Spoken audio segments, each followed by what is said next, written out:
Donc dans cette troisième partie, on va commencer par rappeler la position relative de C1 et C2.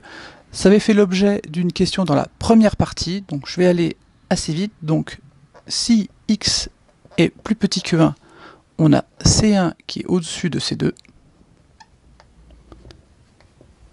Et si x est plus grand que 1, on a C2 qui est au-dessus de C1.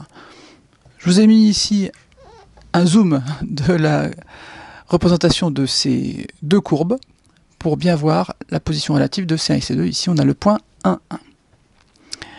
Dans la deuxième question, en exprimant A, donc A, c'est la surface qui est ici en vert. Comme différence de deux aires que l'on précisera, on va démontrer l'égalité A égale 3 moins E. Alors, petit rappel, quand on a une aire entre deux courbes, si on a deux fonctions f et g continues telles que f est plus petit que g, sur l'intervalle i, si on a a et b qui appartiennent tous les deux à l'intervalle i, avec a plus petit que b, là aussi c'est important, alors l'aire qui est comprise entre les deux courbes, c'est l'intégrale de a à b de g de x moins f de x dx.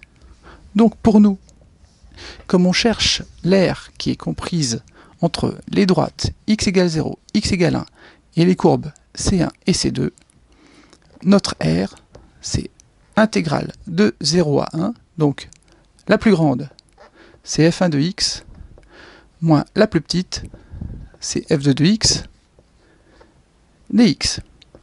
Et on remplace f1 et f2 par les fonctions, donc c'est x e puissance 1 moins x, moins x2 e puissance 1 moins x, le tout dx.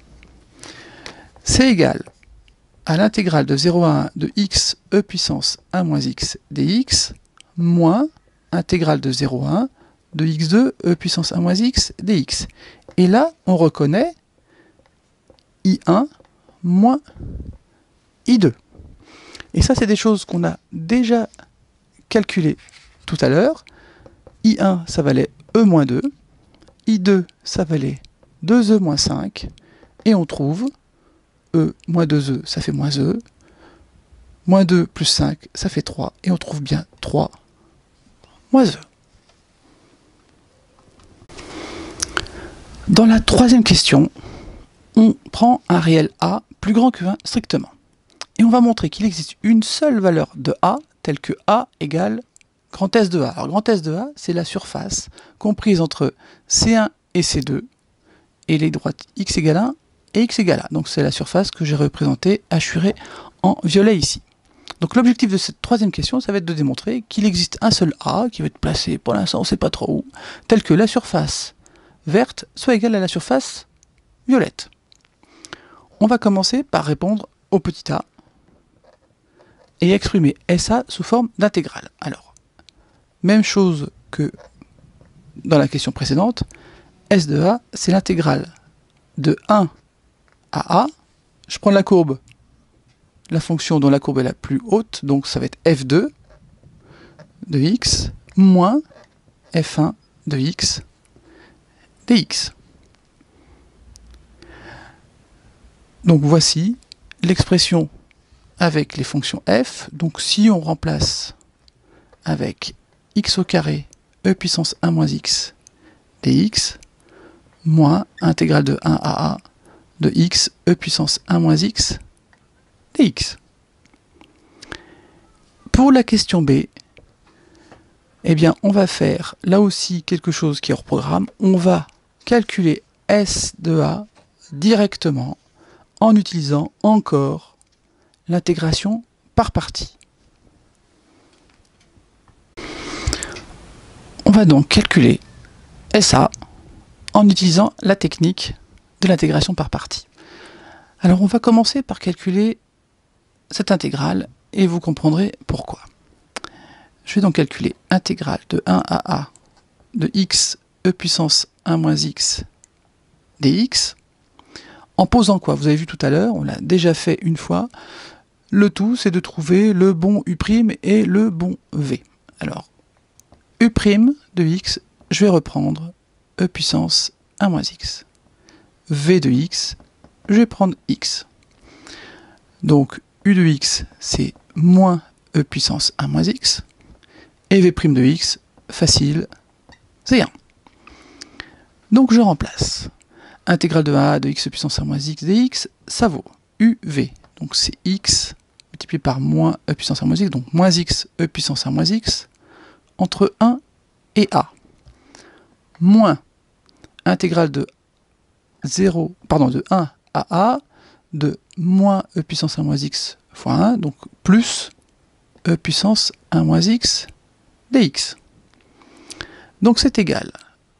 Je remplace. Donc ça fait moins a e puissance 1 moins a, moins,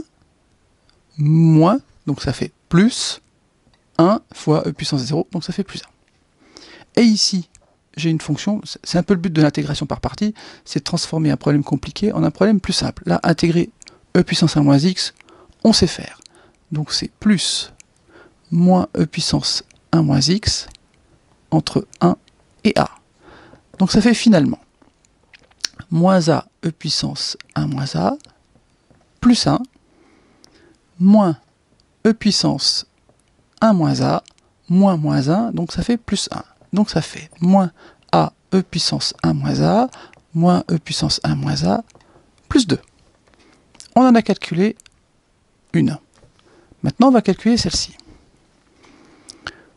On va utiliser aussi la technique de l'intégration par partie. Mais vous allez voir pourquoi c'est intéressant de calculer celle-là. Donc, intégrale de 1 à a de x de e puissance 1 moins x dx, c'est égal à quoi? Je vais reprendre u' de x qui est égal à e puissance 1 moins x, et je vais prendre v de x qui est égal à x2.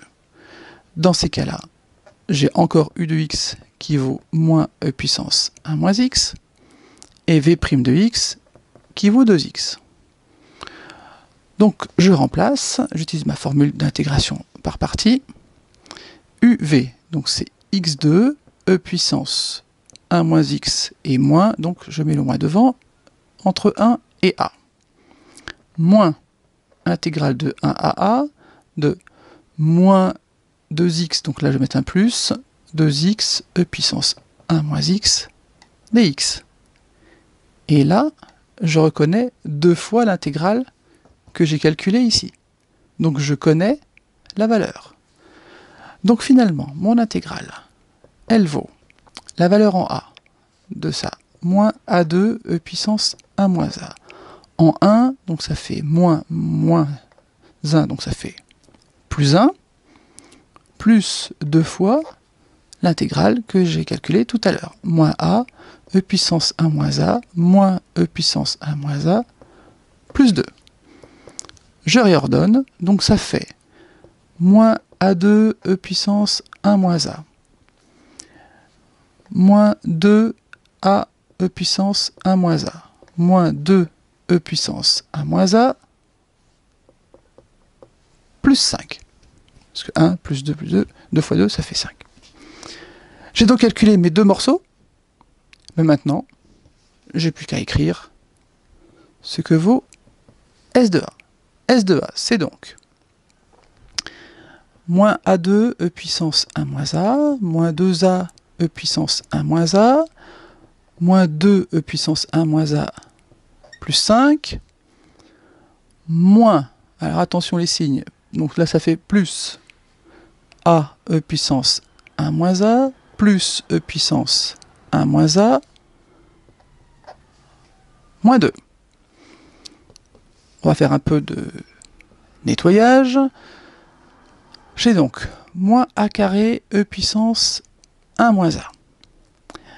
Les termes en a puissance e puissance 1 moins a, j'ai moins a e puissance 1 moins a, moins e puissance 1 moins a, parce que j'ai moins 2 plus 1, et les constantes, plus 5 moins 2, ça fait plus 3. Et bien voilà, on a terminé, nous avons calculé S de A. On revient maintenant à notre exercice, puisqu'on a calculé S de A. On va maintenant montrer que A grand A égale S de A, c'est seulement si E puissance A, c'est A au carré plus A plus 1. Alors, on a montré déjà que A égale 3 moins E, S de A, on vient de le calculer. Bon, bah maintenant, on va écrire que A est égal à S de A, c'est équivalent à 3 moins E égale A au carré E puissance 1 moins A, moins A E puissance 1 moins A, moins, j'ai oublié un moins ici, hop, moins E puissance 1 moins A, plus 3. Bon, les 3 se simplifient. Je vais aussi en profiter pour mettre des signes plus partout. Voilà. Ensuite, ben, je vais multiplier de part et d'autre par E puissance A moins 1. Comme ça, je vais enlever les E puissance 1 moins A. Donc c'est équivalent à E puissance A moins 1 multiplié par E. C'est égal à A2 plus A plus 1. Mais E puissance A moins 1 multiplié par E, c'est E puissance A qui est égal à A2 plus A plus 1. Donc on a bien démontré l'équivalence A égale S de A, c'est seulement si E puissance A égale A2 plus A plus 1.